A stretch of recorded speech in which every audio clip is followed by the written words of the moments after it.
Good evening, everyone. Our show tonight is going to be focusing on the forthcoming G7 event, which it's recently been announced is coming to Cornwall. When the news was announced, the reaction across Cornwall had me slightly bemused, to be honest, because there was so much furore and expectation that simply by having these world leaders coming to Cornwall, we were going to be net beneficiaries in Cornwall of being able to highlight all the wonderful things that Cornwall has to offer, and it was going to shine some kind of like rosy glow on us all.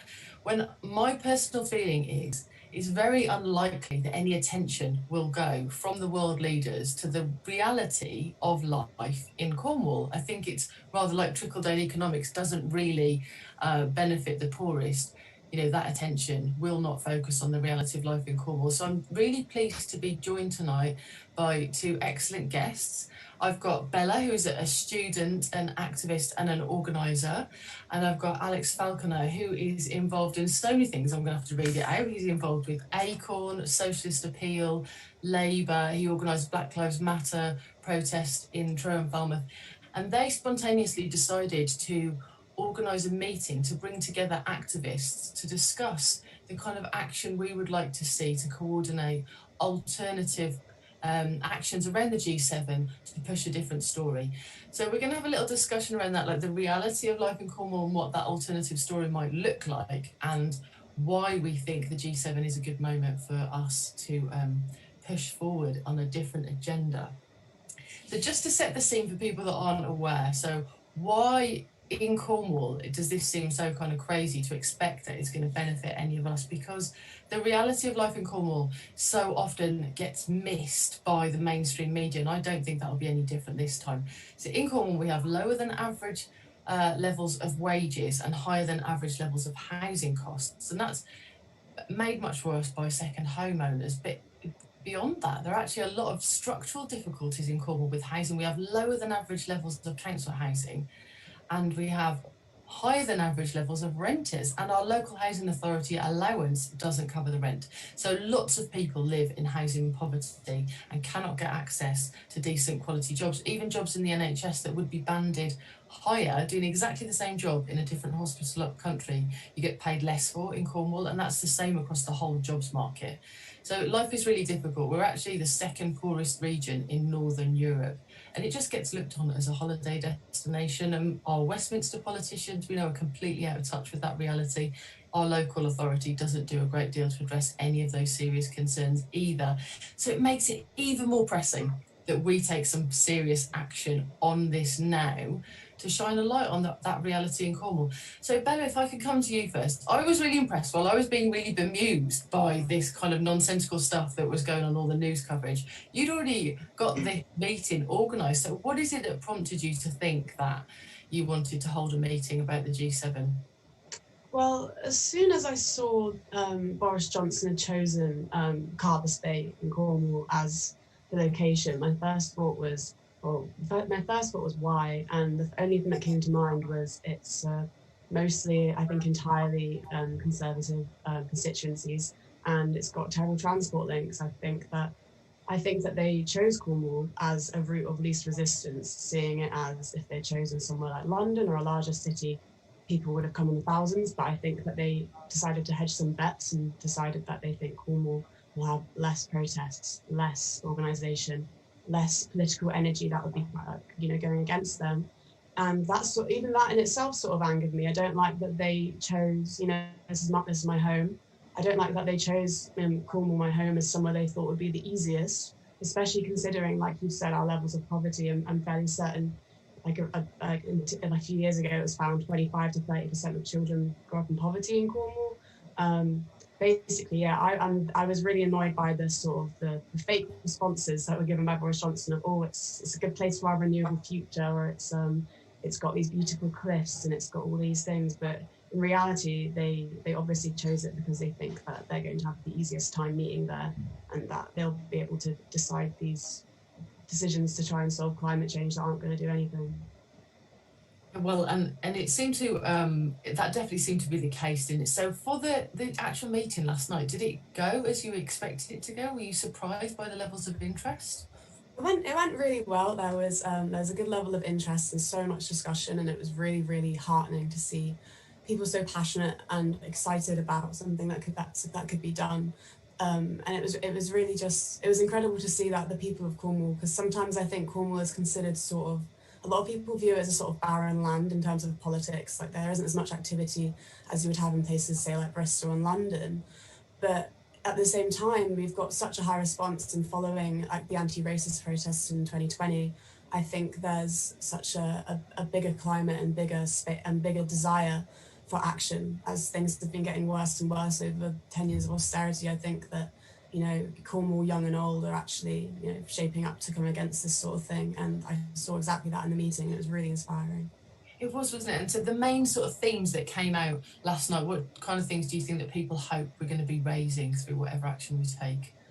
I think there is like this, the two main dimensions of it are looking at Cornwall and looking at global problems, because there is a lot of leadership. It isn't just about Cornwall. We've even got 3 additional countries coming with the G7, I believe.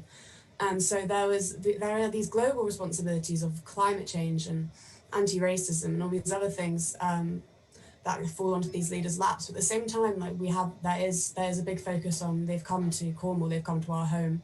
And Cornwall has a beautiful history of resistance, especially against Westminster. And it's I think a good deal of the people really want to do something that's important culturally as well as politically, to sort of shine a light on Cornwall, not in the way that Boris Johnson wants in trying to increase tourism or whatever. And it's not like the tourist economy has done us that well anyway, but especially in a pandemic. But I think people want to see something that's really, really means something in terms of Cornwall and Cornishness, but also just want to show Westminster, to show the leaders that we are suffering in Cornwall, we're suffering in poverty from poor infrastructure and many things. And I think that is something that really wants to be highlighted. Yeah, absolutely. So things like, you know, Cornwall always has is hardest hit from recessions. It gets hit hardest and longest, and that's already happened this time around in the pandemic, and it takes longer to recover.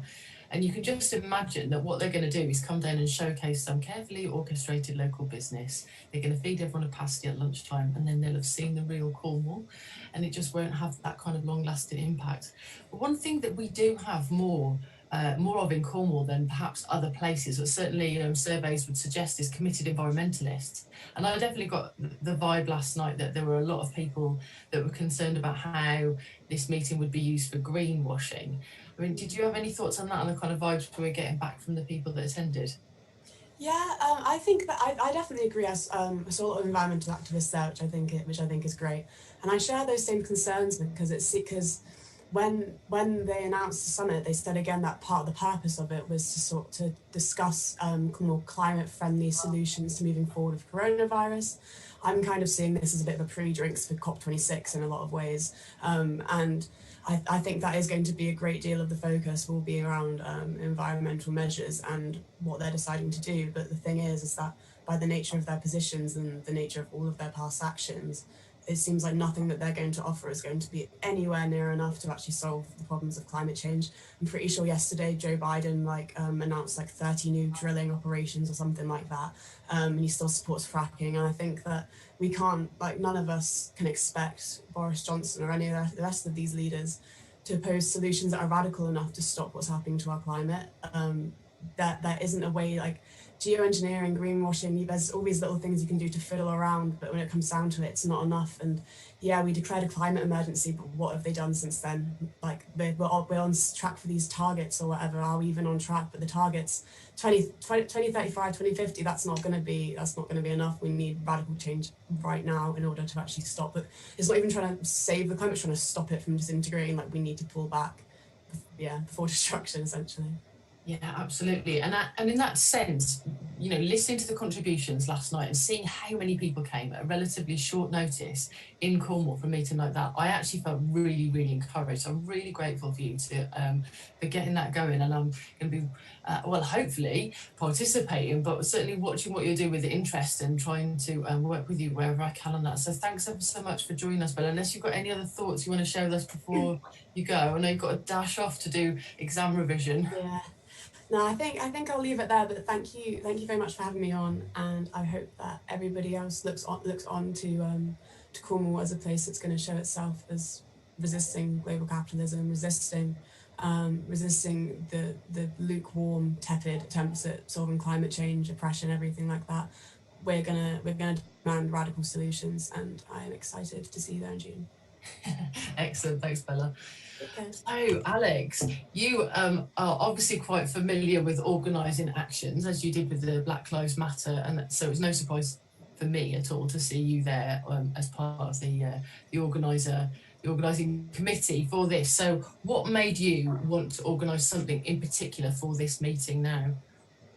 Well, yeah, I mean, you could tell I'd done a little bit in Cornwall. I think when they announced the G7, I had about 5 or 6 messages from people saying, so what's the plan then? So I had a little sort of plan for G7 events in my top drawer. But when Bella approached me about setting up the event, I thought, well, let's see what the interest is. Let's see if there's a real sort of hunger to do something. Because I think we saw off the back of 2020 with Black Lives Matter, with rent strikes going on. You're seeing a lot more union activity, a lot more climate activity. There's many struggles being waged at the moment, both here in the UK and across the world. And so it seemed like this could be a really good focal point to bring all of those different struggles together. So I think, yeah, we just wanted to sort of test the waters initially and see how many people would be interested in, a lot of people talk about wanting to do something, but how many people would be willing to put in the work of actually organizing something.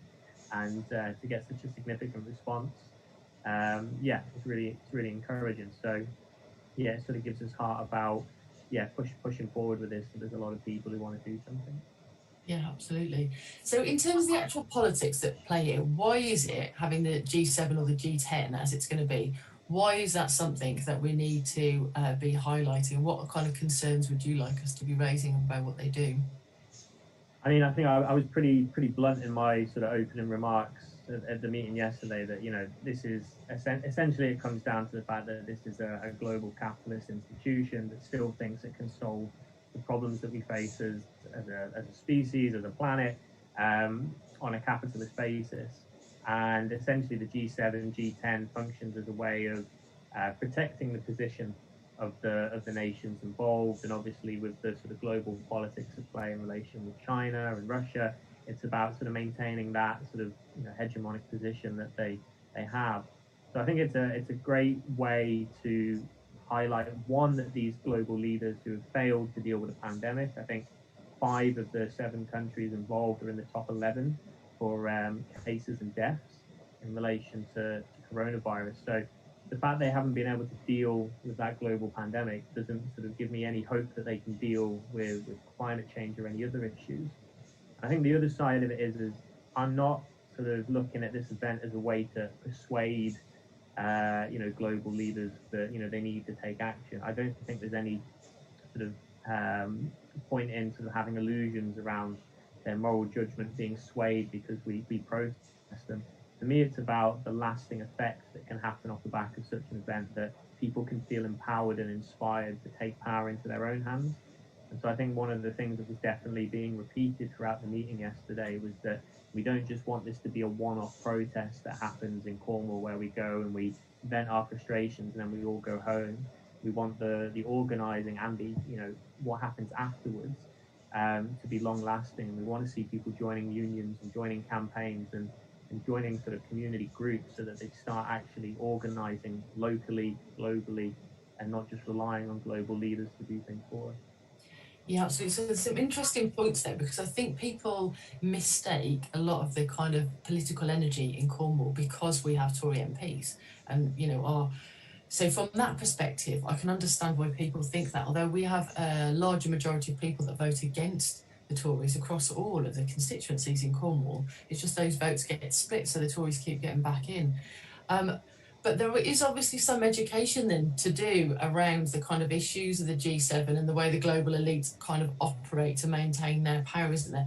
We want to empower our local communities to feel like they can come forward, but not add to their woes. And I think that's going to be a big challenge for us, isn't it? In the times that we're in, and let's be honest, we've worked together on other protests before, and I would be the kind of stressor of the two when it comes to doing things like this. So you got on with it with the Black Lives Matter while I was still at home, so I didn't do that one. But in fact, I should apologise to anyone watching now. There's bound to be some of our friends that know how much I stressed organising the rally in Truro. So, you know, but realistically, this is going to be a challenge for us, isn't it? How do you see us moving forward so that we can engage the local community and not add to their fears, particularly because we don't know where we're going to be with the virus? How do you see us meeting that challenge? Yeah, there's definitely a lot of factors at play. Yeah, we don't know if the virus will be in, the fact that they'll be over sort of numerous different locations when they come down. I think they're sort of planning to be in 5 or 6 locations across Cornwall as well. So I think even though the leaders are staying at Carver's Bay, the meetings aren't necessarily taking place there. So it's going to be sort of hard to figure out where to actually pinpoint and orientate ourselves. I think the first steps really, which was decided off last night, was to have an organising committee that can initially move forward with plans of what exactly the action is we want to take. There was numerous different threads that were sort of coming into play. So I think the first point of call is working out exactly what actions we want to take, and then sort of work towards breaking down what that involves. And part of that will be, engaging with the local population, because what we don't want to do is sort of organise something where people, we're complaining about the fact that, all these world leaders and their negotiators and entourage are going to descend upon Cornwall. And I think the last thing we want is to just have massive dissension on Cornwall from protesters all over the place, and then sort of the local voice isn't heard. So we definitely want to make sure that the local voice is leading this, supported by the national and sort of global sort of activists. And one thing that did come up was the idea of solidarity actions that could take place, rather than just having it all in Cornwall. If the virus is still at play, it'd be really good to have solidarity actions across the UK and around the world. But yeah, I think a big beginning point will be reaching out into the local community and probably just initially having that discussion around the G7, because as you said initially, a lot of our local councillors and business leaders, and they just want to roll over and have their belly rubbed by the G7 and get those crumbs off their table. And that's the message they're putting out to the local population. This is really good for you. They're going to come here and you're going to get a big boost in tourism. But I think, as somebody remarked in the meeting yesterday, when it happened in Glen Eagles, it was terrible for tourism. There was very little economic boost, and it was really just terrible for the local area. So I think probably we'll have to draw upon previous G7 events and use that information to highlight that it's not going to be a net positive that they're coming here. And actually, this is an opportunity to elevate a lot of the problems that we face locally and globally. Yeah, absolutely. So that was definitely one of my kind of takeaways. I know a lot of people are concerned about even just the additional strain from like all of the media that will come down when they're doing that, because it's never easy to manage the kind of big influxes that we see in the summer. Puts enough stresses on people anyway, and they're coming just before peak season. But if we don't get masses of protesters coming down, if we can send that message out that we've got this in Cornwall and we can do something that will make the point and other people can join in with solidarity elsewhere, I think that will make it much easier to have a positive impact in Cornwall that will highlight the issues that we want to see raised. And particularly because like those kind of like tourist stresses, we don't want to see local business suffering, and we certainly don't want to see an increase in kind of like the virus in Cornwall. And we want to look after our local businesses as well. And so at that kind of angle, like it's much better if people want to kind of visit Cornwall at another time of the year, than do that then, because they're going to need it, because this kind of financial implications that people have bandied around, that we're all going to be blessed by a big influx of cash that gets brought in, because this seems to be complete nonsense. We're likely to be left with a big policing bill, because they're leaving that on Devon and Cornwall Police, which might surprise people if they realise what rural policing really looked like in Cornwall and how dire our responses would normally be to any kind of like serious incident. So I think obviously they're going to have to supplement that somewhat, but it does seem to be the case that we are going to be left with a bill, doesn't it? So how do you see, how can we even try to support local businesses through that? I mean, is that part of what we would want to be trying to do? Or are we going to focus on social issues, do you think? And I think we'll have to see what ideas are really sort of have mass support. And I think, for example, like if we go back to like Black Lives Matter last year, there was a sort of a period of time where that just exploded all over the country, where you were having events happening all around the country, in countries all over the world, because of this one thing that really energized people to come out and voice their support for. So I think what we have to be careful of is not spreading ourselves too thin initially.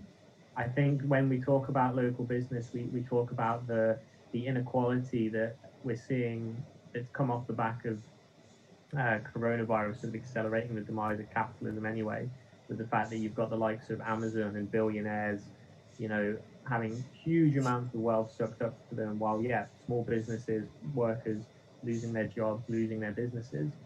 So I think sort of there's probably a way to align ourselves there with what's going on with local business, in the fact that they are being screwed over essentially by the state of the system, and the lack of support that they're getting. And I think, to be fair, a lot of local businesses, and particularly those who are involved with the 3 million excluded, you know, they probably have a lot they want to say in regards to how they've been essentially forgotten and left out for nearly a year, um, since support started being given out. So I think there will be the ability to, I think, draw in lots of different campaigns, but it has to be around the common enemy, which is essentially the capitalist system. So I think there will be an opportunity to draw upon the environmental, the economical, the social, the cultural, and bring all those ties together.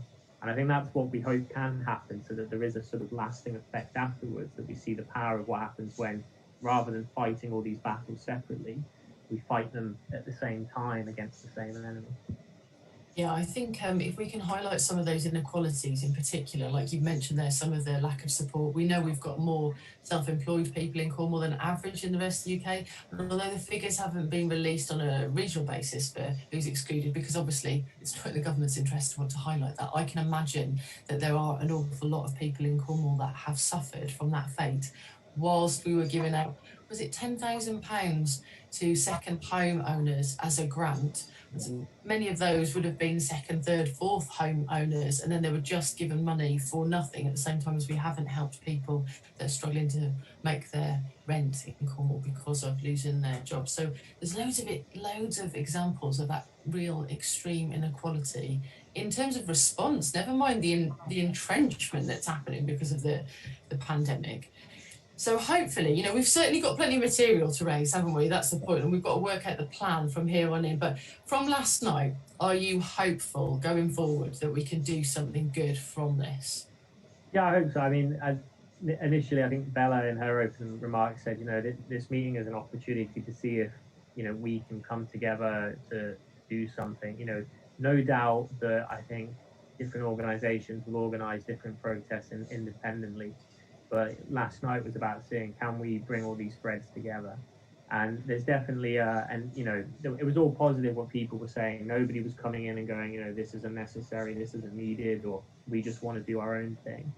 So we've started well. We've started with really good intent, and we'll probably begin to have, you know, organisational meetings over the coming sort of days and weeks. And so we'll see how they initially pan out. But yeah, I am optimistic that we can do something. It's definitely, you know, a massive task to try and organize something of this magnitude, particularly when, you know, everyone involved is just volunteering, usually working alongside it. But I think if enough people have the sort of energy and passion to do it, that we can do something. And I think, you know, we will look to align ourselves with different national groups and organizations that want to do something to support that.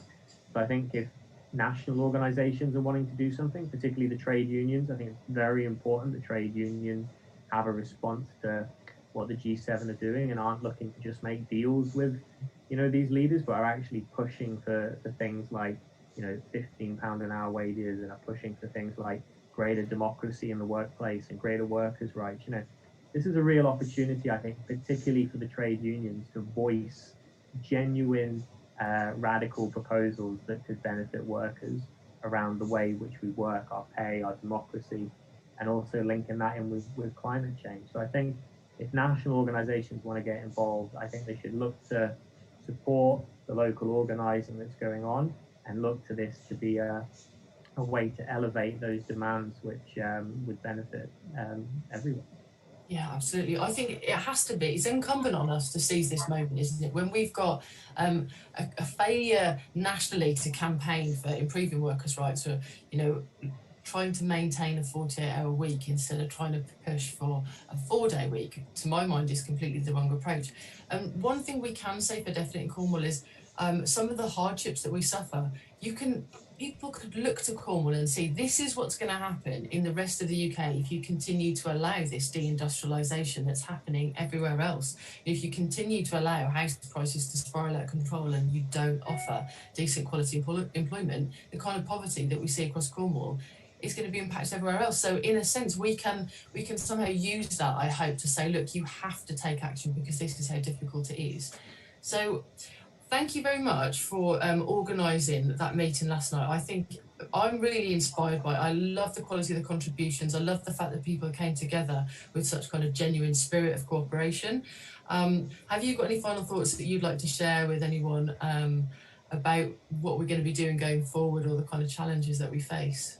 Yeah, I think just keep your eye out for sort of ways to get involved. Obviously, we're being very careful as well. We're not naive to the fact that as a G7 event, there'll be a police presence. There'll be, you don't have the world leaders turning up to Cornwall without a lot of protection. I think I did make the remark yesterday that I doubt Joe Biden and Boris Johnson will walk hand in hand down Camborne and Redruth High Streets. And if they do, they'll probably be surrounded by a lot of people. But I think, the main thing that people can do between now and the G7 is get involved with different campaign groups, whether that's the tenants union, whether that's the trade union, whether that's the Labour Party, whatever it is. Get involved in organisational groups and look for ways to bring that organisational power into this protest that we can do when the G7 comes, so that it's not just about that protest, but about what you then go and do afterwards. So I think the best thing people can do between now and the G7 is probably join trade unions and campaign groups, get active, and then bring that energy and passion to the event as the organiser. Excellent, thanks for that. Brilliant.